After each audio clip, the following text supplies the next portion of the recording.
Hello, thank you for joining us in our New Life series with Dr. Rav Laitman. Hello, Dr. Laitman. Hello, Nitza Mazuz. And we're happy you're here with us today. We're trying to learn from Dr. Laitman how to build our society here in Israel as a society and the lives of each of us as individuals and a family and create new relations like one big family. We have warm relations in a family, we feel safe, we're loved, and that's how we want to live, that's how we deserve to live. You're welcome to join us, and our discussion today with Rav Laitman, it's taking us to a special place in the Jewish culture, the Israeli experience. We started in the previous discussion, and we want to develop another discussion about it. We want to look at the outstanding women in Jewish history and see in each character a special attribute that today we can use in our lives today, especially the female public in Israel, to take us all to a better place toward that one family, that big one happy family. Nitza, please get us into this. We can look at these great women and see how they acted, how they behaved to lead the nation to a better place, to lead society to a place of unity, connection. And that's what we want to learn. So in the previous show, you told us about Eve and Sarah, Miriam, Dvorah, and today, now, I want to verify some principle that we see it, a motive that's repeating itself with women, and that is saving themselves with the help of tricks. Women lose a lot of, like Yael, they use trickery. Yael used tricks, and we see how much she got in return, how much recognition she got for that. What are these schemes? Esther also used tricks. What are these tricks, and how can we use these tricks in a smart manner? It's like a cover, because a woman is operating in a hidden manner, behind the scenes. She likes to be a little bit modest. Her desire has to be implemented, but her entire desire we see in her kids. She pushes them, she prepares them for acts, for success, and she enjoys them succeeding. She doesn't have to be standing out. Her implementation is in her kids, is in her man. Her implementation is in other people, her realization. And that same example of Miriam, let's say, she's always acting for the family. With Moses, who was born, with her looking after who, when he was breastfeeding, when he was little, when Pharaoh's daughter came and took him home, little Moses home. Then she brought him back. She's always the go-between between the house of Pharaoh and the house of Moses' mother. And then afterward, even though Moses is growing up there, he's growing and he's in touch with Miriam, he's in touch with Aaron. It's not just that she knows him, that he has some brother. After he was 40 years with Pharaoh, and then 40 years with Yitro, and then there's this family intimacy. They knew he was from the Jews. And so Miriam, she's also not young. We think she's taking the drums and she starts dancing, and other women. Who are we talking about? We're talking about a very old woman. Moses is 80. 40 years he was in Pharaoh's home, and 40 years in Yitro's house, and another 40 years in the desert till the age 120. Miriam was even older than him. Who are we talking about? We're talking about a woman who's elderly and still very strong, has a very strong spirit that's always leading. She's after these two brothers. She's standing after these two brothers like an older sister, and she's looking after them and supporting them the whole way.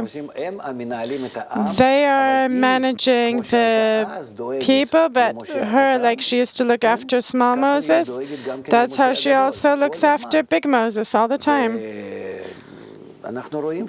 And we see this in every place. Esther, that's standing behind Mordechai, she's the connection between him and the king. And the king is the upper force, like Chazal says to us. So there's, on the one hand, a hidden character, and on the other hand, she's a leader, and we get all the power from her, and the direction, and also filling. A man who brings home, he brings money. The woman is the one that turns it into something that you can live from. She turns it into food, warmth, what's called the home. She's the one organizing everything. Her deficiency acts on the man to bring power, and her deficiency from this power to build the home. Therefore, a woman's role is the leading force, the one pushing forward, and also the one arranging the whole family. So truly we need to see, even though it's sort of cynically and we don't really pay attention to it, but we need to pay attention more and more to discover the woman's role, especially in the corrections that we have to now do in the society, especially in Israel. It's demanded of us also to arrange ourselves, and also because the crisis is global, to be a light unto the nations, to see that we can build a society as one family. To make a long story short, her role is the leading role. If we focus on the tricks, and Yael is a symbol of that, you can see it in a lot of other female characters. What is her need to use tricks? Does it show her power, or does it show her weakness? A trick is some addition. You have a certain power, and then you do some trick. What does it show? That she's weak? Whoever uses tricks, Yael, let's say, is she weak or is she strong? What does it mean that she uses tricks? This we even learn from Adam and Eve. Because it's impossible to go from evil inclination, from the snake that's been revealed, in a direct manner, in words that anyone can understand. She discovers that what's wrong with the relations between men and women. You can't go into it directly because they won't find a point of contact between each other, and we see they're not capable of that. But you can, if we play our entire life, if we want to advance to a better level, we have to play this better level. Like a mother saying to her son, be good kids. What good kids? We're bad. We want to stay bad. You know what it's like every single day. But what does the mother say? But play nicely, try. You'll see how good it is. You'll discover. You just, in the meantime, try to overcome things a little bit and play nicely. And women truly, how can we say, their approach to life is a game. It's singing, it's dancing. It's the way they dress. And with that, they are coloring our lives in something that's better. And after we receive this life in this manner, in some kind of game, some kind of better game over our not-so-great lives, we begin to feel the goodness of it, that it's worth it. And then we truly carry it out, actually, between us. That's what's called habit becoming second nature. You and I, now we're heading into a new gear, a new situation. A man doesn't understand it. To a man, everything's simple. He's not attracted to games. He doesn't know this. He's pretty straightforward, and a woman isn't. And here she teaches her man. We see that the female turns the man around, as it is written. She teaches him how we can now, she invites from him what we call a flirt. It's like a game. That even though there's not the right connection between us, we're going to pretend there is, and then we'll reach it in the correct manner. Because if we have bad in us, how can we rise above it? Only with the game, as if it's not there.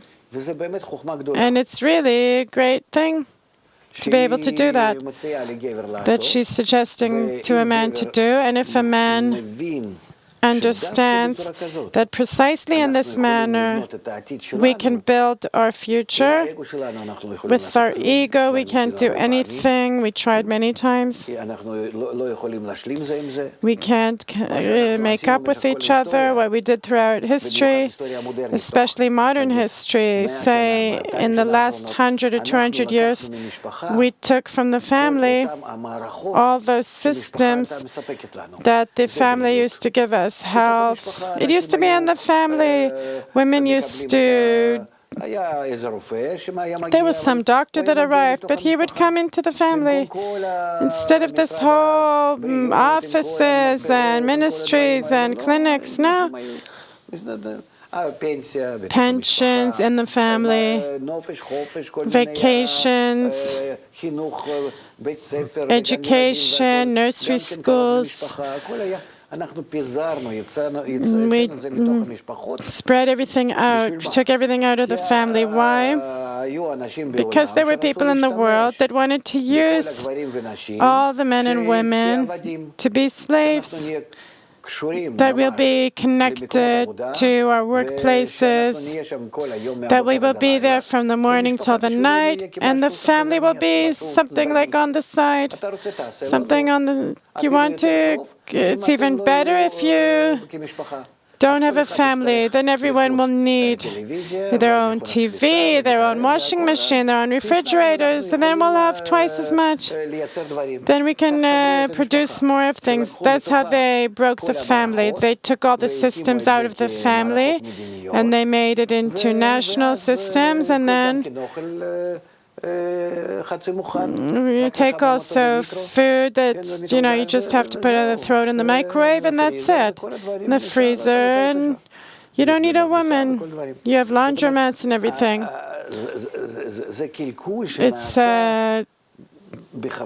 It was done on purpose from the evil inclination of people. Who really profits from it?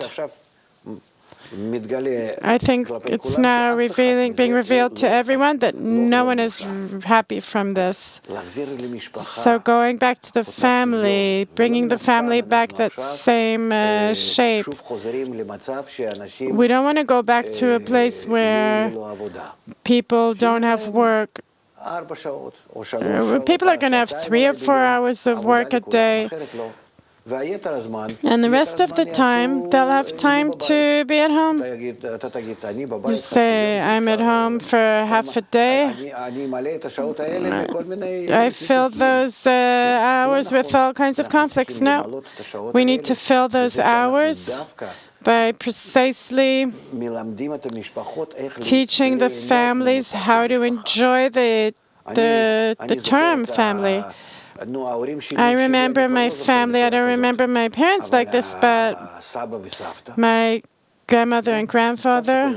My grandmother was always at home, especially probably at your house also, and my grandfather went to work.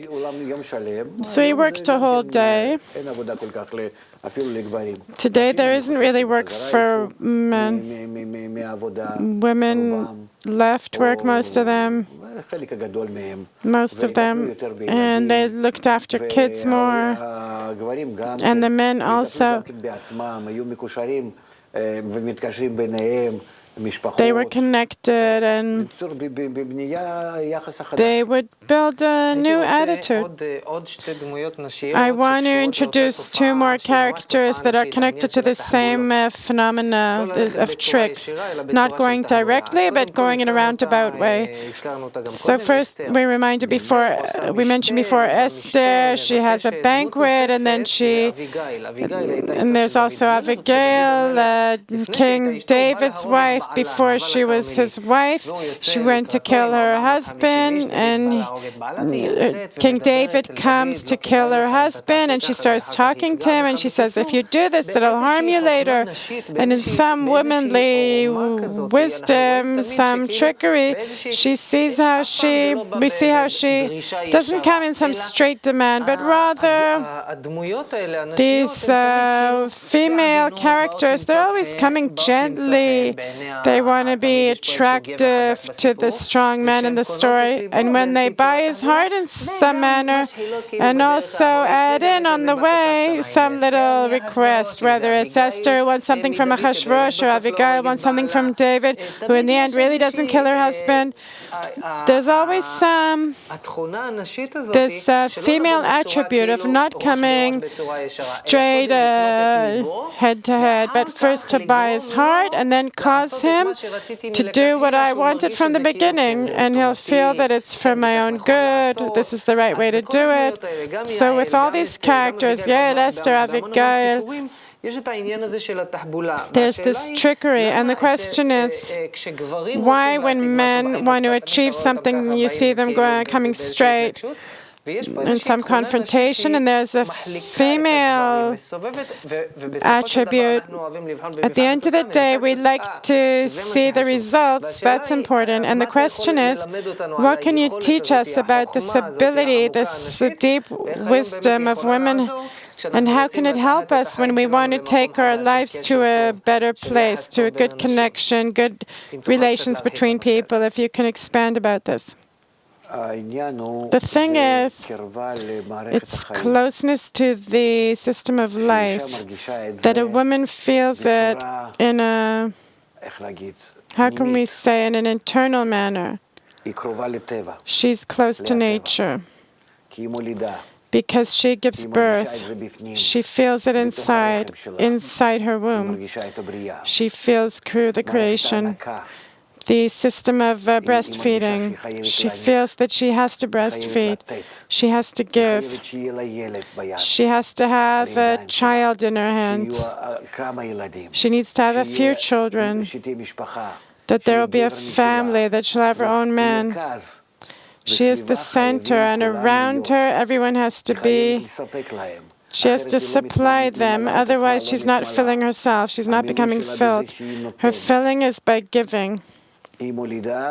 She's giving birth and breastfeeding, and she's cooking, and she's contributing, and that's how she feels that she's realizing herself. That's a woman.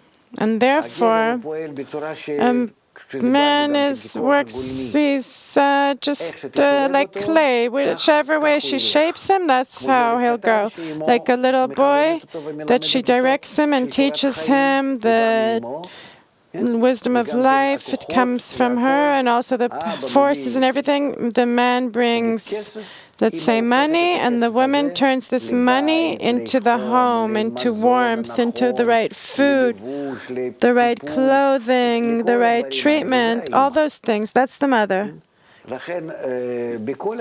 Therefore, in all those things, and now that we're going into this framework where the whole world is like one family, so more and more I think that we're missing that force of the woman for the way she arranges the home, and we're lacking that the men will understand that just like in a family, we need to truly begin behaving on a political level and on an international level.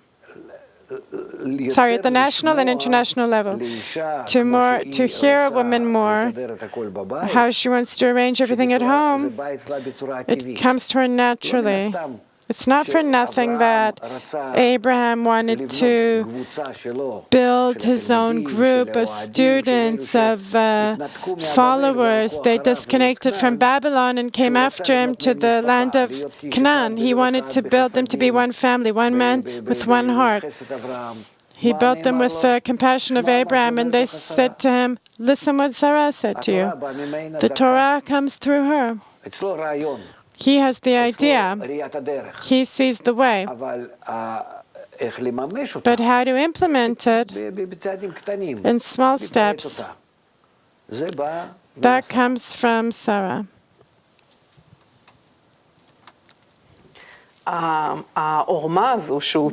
This sneaking, it's not sneaking because of our ego, we can't go directly with men. We can't go with our head in the wall, like we say. What can we do? That's how it is. That's the division of our roles. Power in one place and how to use it correctly in the other place. I think that this is what would save us and the entire world in a form of a family. That still a man would slightly somehow listen, bow to the woman, and behind the scenes, she would be turning everything around. She would be adding that method. He would surrender to her, and she would tell him how to use that force. She's like cooking everything in the background. Yes, yes. That's what happens. So how now? But for a woman, it's natural. It comes from nature. So she doesn't make mistakes. Whoever makes mistakes is the man who's disconnected from this method of the woman. So practically, how do I use now this special characteristic? Only in mutuality, by compromising, rising above our corporal nature, and slightly higher than that, seeing where we can complete one another. That's in the relations between a man and woman. And this we all pass on in the integral education. How to connect. How to connect correctly. That is actually the entire world's problem, the correct connection. Now we're going to go to another character. Hannah's story is famous because she had a very great sadness. We say it's a motive with a lot of the mothers that if before you said it's the place that they want to give birth and breastfeed, and this is how they feel that they exist. It's written that she can't have kids. It's from her desire to breastfeed to the world. So it's not just this guy's. What is the motive of barrenness, sterility? The world isn't organized as a family. There isn't the correct man that I can give birth to kids with him and start a family. That's what's happening today. Hannah prays, she begs to get pregnant and have kids, and Shmuel, she gives birth to Shmuel, who became Shmuel the prophet. What can we learn from Hannah about ourselves today? About the way she prayed. What is her prayer? The prayer is the discovery of the lacking, that she really wants correction, the correction of the world. Shmuel caused lots of corrections in Israel. He worked very hard for the unity, added a lot of wisdom to the existence of the nation. And that's what she was praying for. It's not that, it's not a woman that's missing kids. That's not what the Torah is telling us about, but rather all these characters, like Esther and everyone, they're all acting toward unity for the connection, and that's what's missing. And this outlook of the female prophets, it's their demand for unity, for connection, because from Abraham onward, our entire nation was only concerned to hold themselves as one family. And toward this example, this nice example, we would always check ourselves against this example, where to advance to, what to do, where to go, to war, peace, with which enemies, in this direction or that direction, who to choose, which way. It was all based on a very simple criteria, one test. Do we connect? Will we be closer to the family, becoming one family, or not? And therefore, all these characters that we see, it's all a conflict. The Torah is only telling us about a conflict of forces between people, between the nation, how we can, the more we connect to one family. Therefore, instead of love of brothers, love thy neighbor as thyself, we fell into hatred. Everything became destroyed. What does a woman today pray for? We fell into unfounded hatred.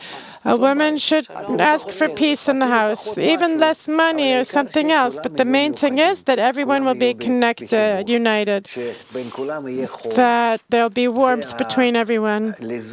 That is especially what she's sensitive to. If there is a good feeling between everyone, that's it. It can be a woman that lived in the old times, simply, and there can be a woman in a castle. If there isn't a good connection between the people in the family, a queen can be sad and a poor woman can be happy.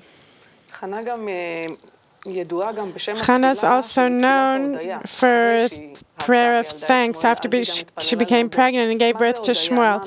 What is thankfulness? What do we have to be thankful for today? She feels that she's very close to nature by giving birth, that she has this divine force in her giving birth and breastfeeding and distributing and feeding everyone. That's the force that comes from God, the force of life. And then she feels more her closeness to nature. That's how she becomes filled. A woman is actually connects us to the upper force. That's how we learn also from Kabbalah. She's the upper woman, the supreme woman. It's the special degree of Bina, where the force of birth comes from, and bestowal, and the thing that gives life to everyone. Nature is also Mother Nature. So if I pray for the good household, what do I have to be thankful for? The fact that you succeeded to connect everyone, that we succeeded to go above all the egoistic outbursts we're developing throughout our history by the ego growing and growing until the students of Rabbi Akiva fell from the degree of love of brothers. All of Israel are friends. We're all coming from no one. We all come as brothers, the sons of Jacob. So the fact that we reach unity between us, it's a big great joy in the Tehillim, in the poems. It's written about the mother, the happy mother, the Shekhinah, is the symbol of our single general mother, that we are all integrated in her, the divine presence. And only if we are all of us together inside the divine presence, the Shekhinah, then there we get the feeling of life, all the blessings. The next character I'd like us to talk about is Ruth. Ruth is a symbol that history gives us of going after an ideology of go after the spirit and not the material things. Let's just remind people whoever doesn't remember the story.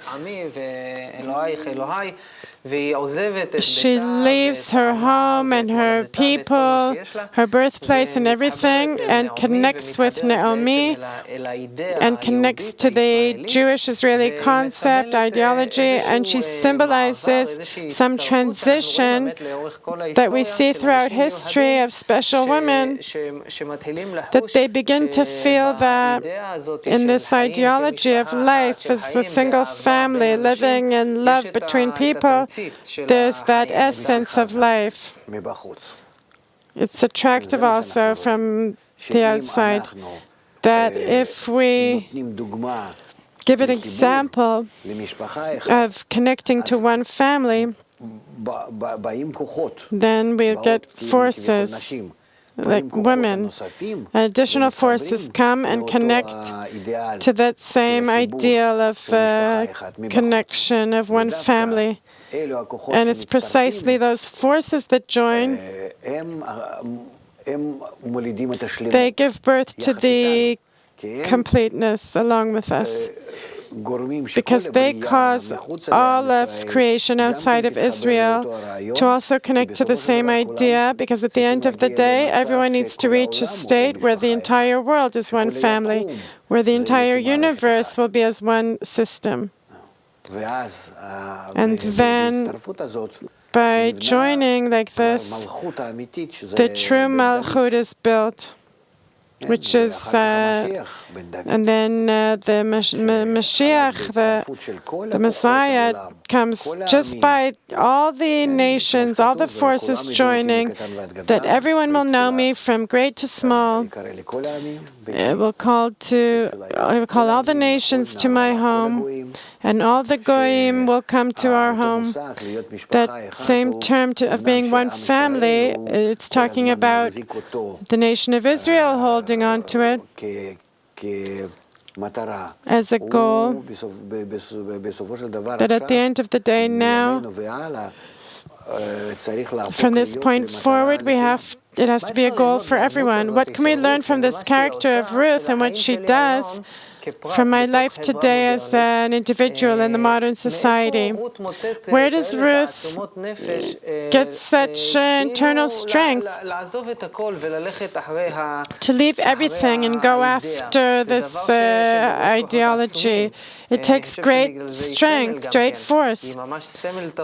She's really a symbol, a cultural symbol for seeing further beyond the horizon, going beyond what we know, what's familiar to us. She has this power to get rid of the handcuffs of yesterday and go toward a new tomorrow. How do I, as an individual or man or woman, it doesn't really matter, how can I acquire this power that Ruth has and take my life to a newer place? To get dust off a bit and take all the things stopping me and really create something for a new life. It's an example of a person who's prepared to rise above all the previous culture and education, above all the ego that's permeating him, and surrender himself to this higher ideal, and to truly, with dedication, go forward and carry out this unity at any price.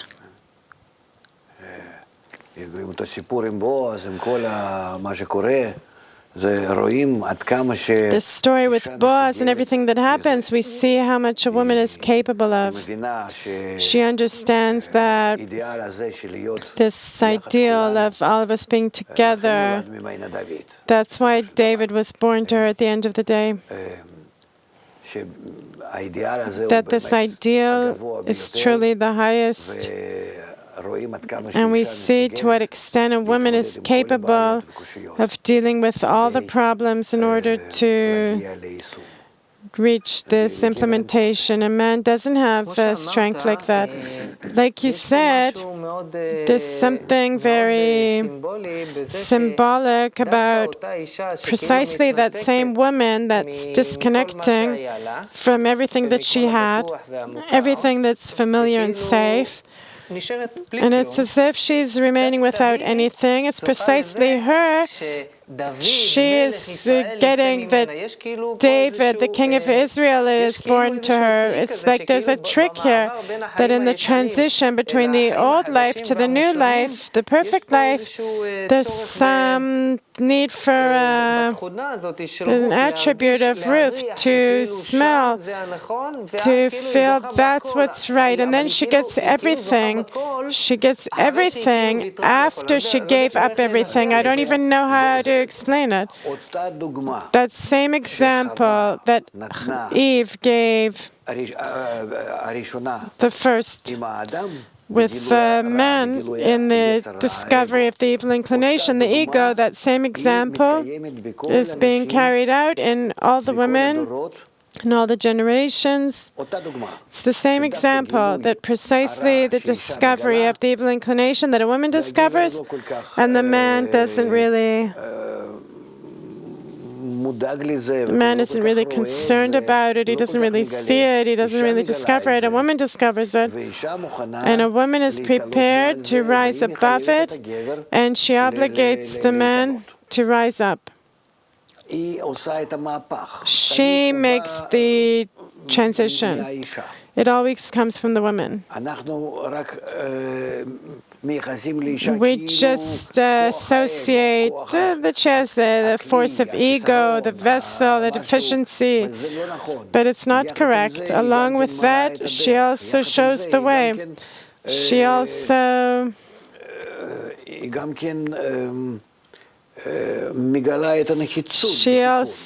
reveals the necessity of correction. Therefore, in all the phases throughout history, we see precisely a woman. Precisely a woman. You see, if a man, without Miriam, what would have happened with Moses? What would have been with us? With Esther? What would have been with us? In all these most critical situations, a woman always comes along, even Ruth, and adds fire to the connection, additional connection that we have to do now, and gives an example. And of course, men here, of course, women force the men to carry out the correction, just like a woman sending her husband to work to make money, to bring power, so that she'll know what's with this power, how to use it. Just like a bit of sperm, like a woman brings and gives birth to. There's a division of roles. I don't want to completely erase the male force, how a man participates in all this, but a woman, she shapes the correction because she organizes the house, she colors everything. Therefore, in the example of Ruth, we see in a very methodical manner how many things she has to do to implement it. and also Nomi, both of them. Because like over there with Moshe and Miriam, in couples, yes. In many places we see it, that it's two women. Okay? We're always talking about that same power that a woman has, and we know that the use of power depends on how we use it. So now we want to mention a few women that maybe used it in an opposite manner. The first I can think of is Lot's wife. In what way did she use her power? Precisely to stop or to hold things up, or maybe it's the opposite act. There's many examples. Maybe while you drink something, maybe they don't remember what Lot's wife did in Sodom when it was destroyed, and Lot and his wife and their family were leaving Sodom, and the Creator says, don't look back. Lot's wife turns around and she still looks back, and the story tells that she turns into salt, statue of salt, and this teaches us not to look back. So what is this female character? You said everything. I told the story. Now it's clear. But beyond the story is one thing. They say, oh, it was once upon a time. How is it relevant today? Not to look back is clear. What does it mean back? The destroyed home. You need to create a new home. You need to go to a new stage. A woman isn't interested. She's attracted to the behind, going backward.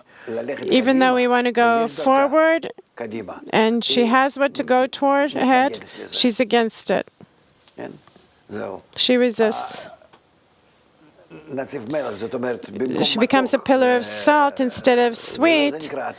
That's what's called good. She becomes salt. Salty. There's a power in that, in women like that as well. Like in everything. For each thing, of course, there's something opposite of it. There's many examples like this. This against this, the Creator created. And we truly need to show an example here when we work with the general public. And we want to teach people the integral education. What does it truly mean in the new social approach? Not to look back. What does it mean? If we want to create relations like in one family, what shouldn't we do? What does it mean looking back and falling?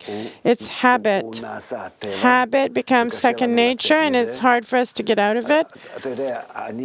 You know, I meet with lots of couples many times. They like to fight once in a while. And they scream, and you can go into the police and ask. There's families like that. Without that, they can't live. It's normal for them, even hitting each other and everything. And it's become a habit, and they can't get out of it.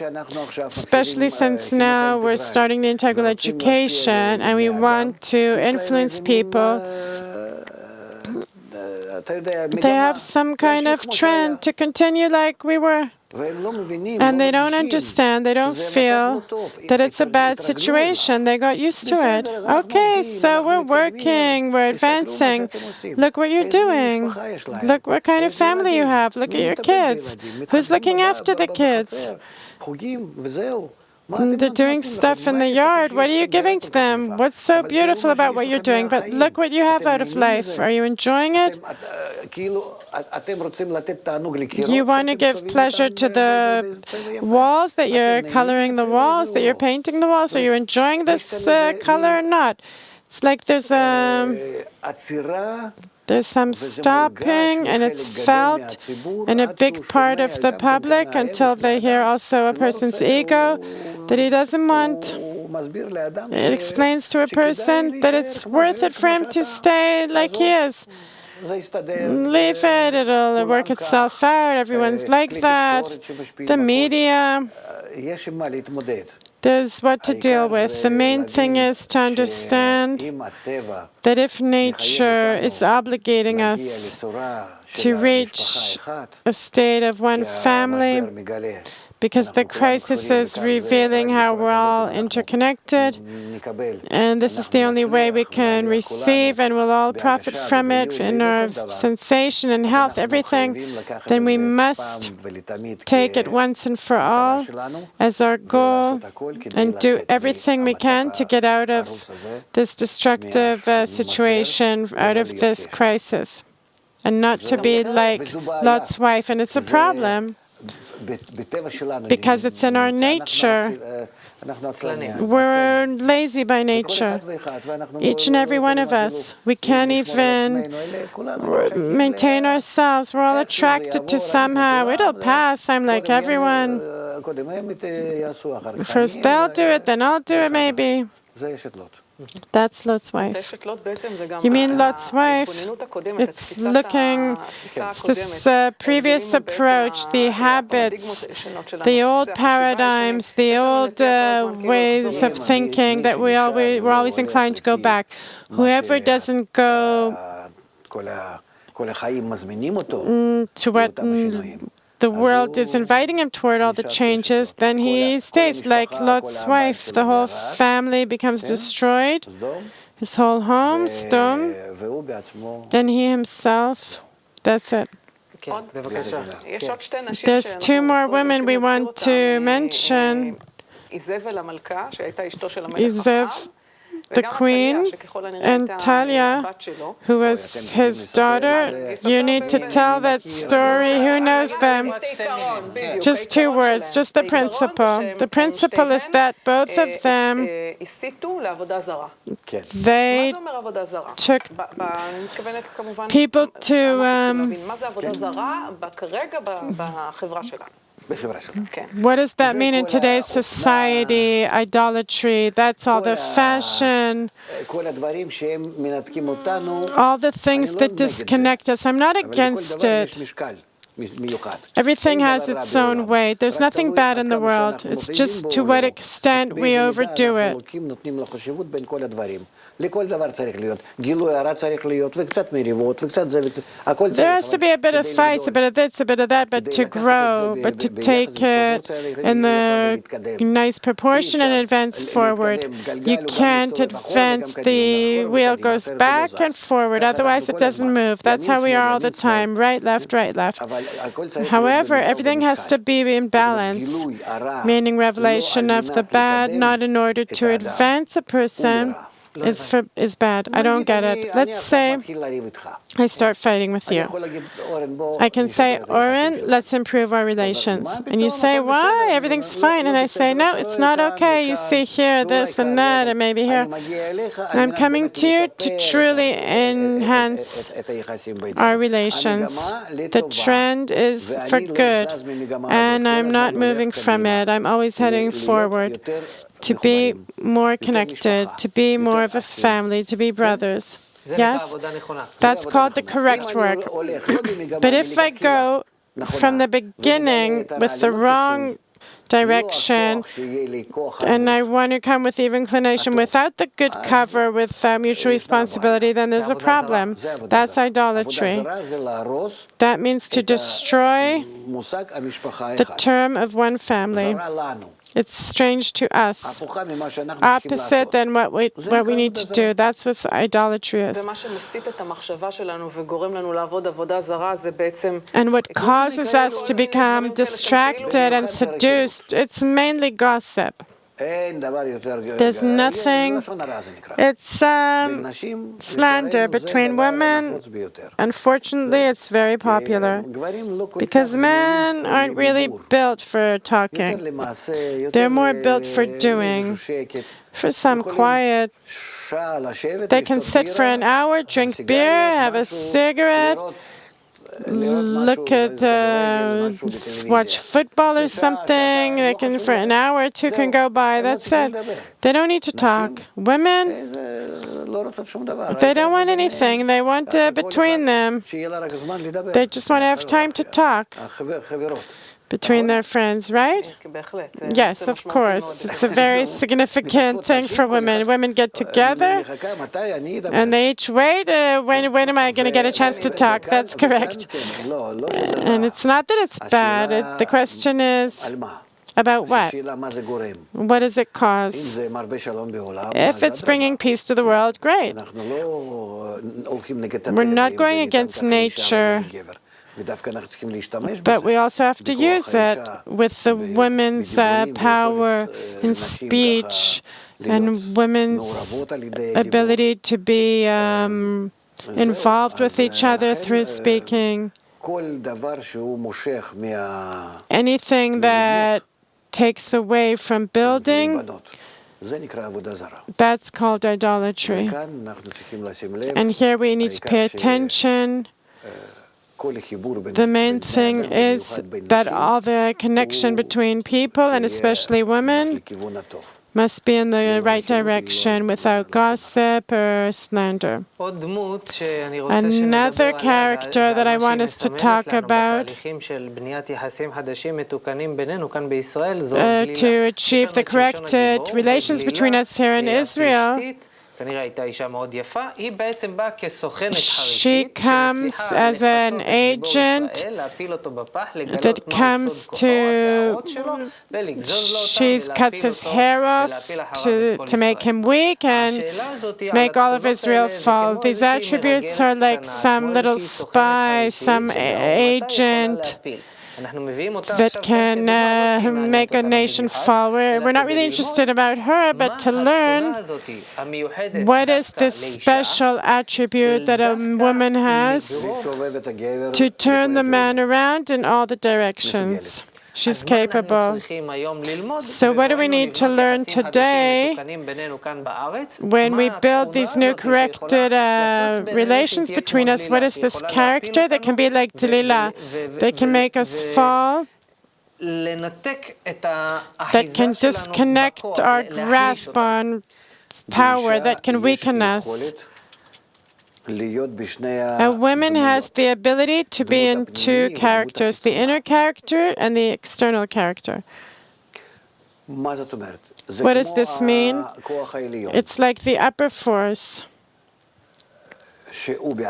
that he himself presents himself to us. It's like the Supreme Mother. She has her husband, she has her personal life, and she presents herself to her kids like a mother. And if she has to, she presents herself to them like a friend. She plays with them like a friend. With the husband, she presents herself as a woman. At work, she presents herself like an expert. She has many disguises. A man doesn't have the ability from nature to have many disguises. If women were in politics, they would be much sneakier than men. Much more. They have the ability. A woman is always playing. What she thinks inside, what she prepares. A man doesn't understand this. Just like kids don't understand her,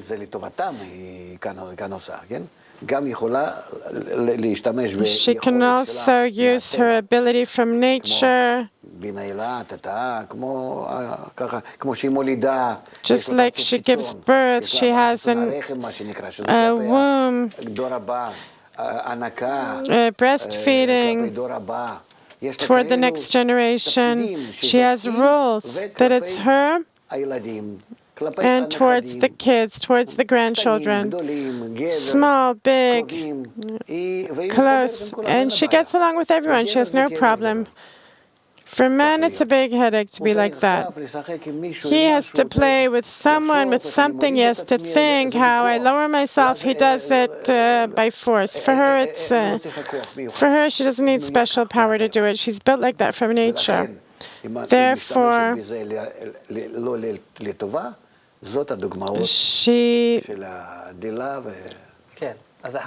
these are the examples of Lila.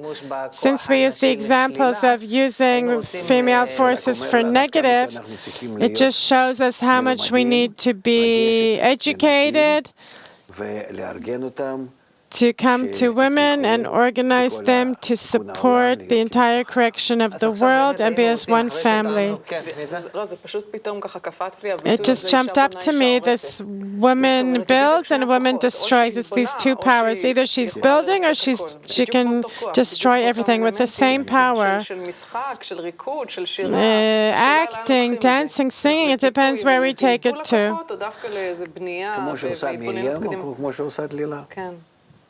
Just like Lila did. Eshet Chayil. We want to end with Eshet Chayil. Eshet Chayil is a song about the ideal woman. We're looking for her. The ideal woman that apparently knows how to do the smart use of all her attributes, all her qualities that she has. First of all, we understand that without this support, without this help, without this direction from the side of the woman who turns the man around, that she arranges things and prepares him and teaches him and directs him, then we don't get a man. That a female, a nukva, it's a term that's what you make a man out of, physically and also spiritually. So if we think to build something, to truly build something, then we need to build from the ground, from the woman. Therefore, our direction has to be first and foremost to women that have a deficiency, to see the family, to see successful kids, the continuation. For them, it comes from the inside, and it's burning and natural in them. Therefore, when we talk to women, our correct approach, we can find there the correct response. So talk to them. We're almost at the end of the show. We want you to hear you talk in a very emotional way, not to us, but straight to a woman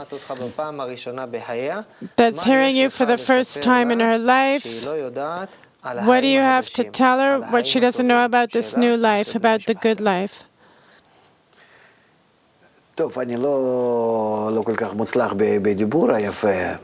I'm not really good about with talking. But I would put it like this. We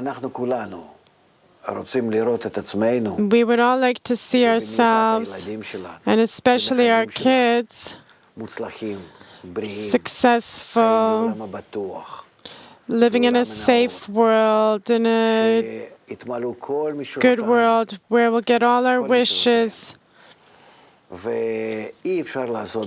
And we can't do this if we don't organize an environment that's called a family. Just like we're discovering now that it has to be the size of the entire world. And we have to give an example of that because it's also in our soul. We as a nation, we began with this goal of being as one family. This is how Abraham and Sarah taught us. This is how we need to continue. This is the only way for us to find our correct form and successful form, and no one will be able to touch us. But everyone will see in that a light to the nations, and they will come to us like Ruth, and they'll want to reach that same single family, as it is written, that all the Goyim, all the Gentiles ran to there for correction as one man with one heart. And in this manner,